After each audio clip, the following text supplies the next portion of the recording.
নমস্কাৰ বন্ধু বান্ধৱীসকল, এয়া মই উমনি দিছোঁ মুৰ্গী আৰু হাঁহৰ। উমনি দিয়াৰ আগত মই খেৰখিনি কেৰাচিন তেল, ঢেকীয়াৰ পাত, চাধা ছটিয়াই দি কণীকেইটা বহাইছোঁ। চাধা, কেৰাচিন তেল আৰু ঢেকীয়াৰ পাত দিলে মানে পোক নহয়, কণী উমনি দিলে পোক নহয়।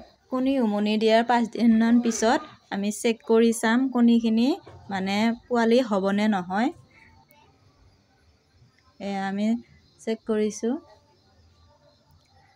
আপোনালোকে যে দেখিছে ৰঙা ৰঙা এই বগা চক্ৰটোৰ কাষেৰে যে এনেকৈ ৰঙা ৰঙা আঁচ আছে, এইটো মানে পোৱালি হ'ব।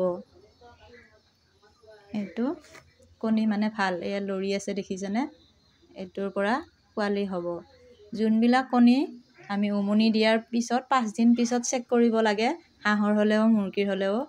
যদি এনেকুৱা ৰঙা দাগ চিন থাকে তেতিয়াহ'লে পোৱালি হ'ব, যদি বগা হৈ থাকে তেতিয়াহ'লে পোৱালি নহয়। আপোনালোকে 5 দিন পিছত, উমনি দিয়া 5 দিন পিছত আপুনি এনেকৈ চেক কৰি চাব।